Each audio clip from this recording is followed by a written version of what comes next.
Fala galera, tudo bem? Vamos discutir as questões do vestibular 2020 da UFMS que aconteceu agora no último final de semana, tá? A primeira questão, 31, ela é uma questão de ecologia e fala de exclusão competitiva, ou seja, princípio de Gauss. O que o princípio de Gauss ele vai defender pra gente? Que duas espécies elas não podem coexistir quando elas apresentam o mesmo nicho ecológico. E é exatamente isso que está trazendo pra gente na letra A. Duas espécies não podem coexistir indefinidamente quando ambas são limitadas pelo mesmo recurso. Mesmo recurso, mesmo nicho ecológico. As espécies elas podem ter o mesmo habitat, porém elas não podem ter o mesmo nicho ecológico, ou seja, dividir o recurso, ok? Lá na apostila Biomania, na página 100, a gente discute esse princípio. Outra questão, a questão 32, é uma questão de botânica, ela está bem direta. Ela pergunta qual seria o vaso condutor que transporta os compostos orgânicos solúveis produzidos durante a fotossíntese, ou seja, seiva elaborada. Seiva elaborada, floema. O xilema, ele transporta seiva bruta. Lembra que o xilema, ele sobe e o floema, ele desce. Claro que ambos os tecidos, eles vão conduzir para as laterais da planta também. A questão 33, ela é de biologia molecular. Vai trazer pra gente uma sequência de DNA e fala que no A e no T que estão sublinhados, houve uma mutação para a base guanina, para o G. Então, se a gente transcrever esse DNA normal, eu coloquei aqui embaixo para ficar mais claro, tá? A gente percebe que a mutação é apenas nesta base e nesta base. Então, o DNA normal e o DNA mutante. Qual foi a sequência que alterou? Apenas a terceira trinca, que ao invés de ser AAT, ela vai ficar GAG.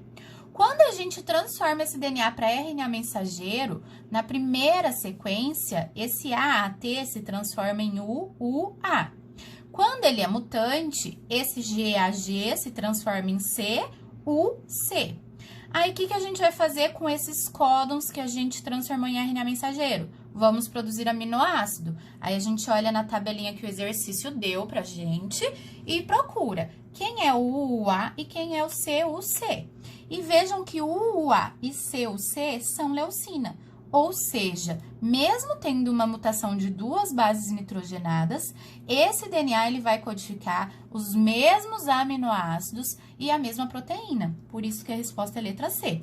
Não haverá alteração na sequência de aminoácidos da proteína a ser sintetizada.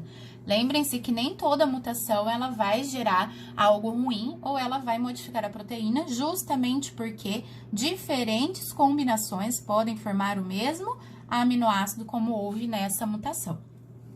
Na questão 34, também sobre ecologia, fala de relações ecológicas. E aí ele contextualiza que essas aranhas, elas são predadoras comuns de insetos e elas fazem uma emboscada nas plantas, uma vez que estes insetos são polinizadores em uma determinada região. Então, se a aranha come inseto e o inseto é quem poliniza as plantas, o que vai acontecer? Sem o inseto, não temos polinização. Logo, as aranhas tomizide, elas poderão afetar de maneira negativa a reprodução das espécies com flores entomófilas. Ou seja, vai diminuir demais a polinização e, consequentemente, vai diminuir a reprodução destas plantas, tá? Resposta certa, letra A. A última questão, a 35, também é de ecologia e traz um conceito de produtividade primária, que a gente conversa bastante quando a gente começa a falar de cadeias alimentares. Tudo que a planta produz durante a fotossíntese a gente chama de PPB, produtividade primária bruta. Quando a gente tira o que ela consome durante o seu crescimento, a gente fica com a PPL, produtividade primária líquida. Eu sempre falo que é que nem o nosso salário, né?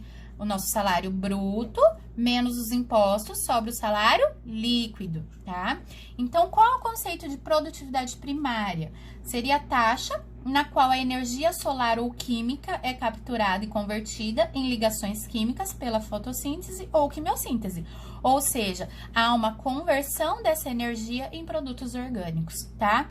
Produtos que foram feitos na fotossíntese. Beleza, galera? Até mais, beijinho!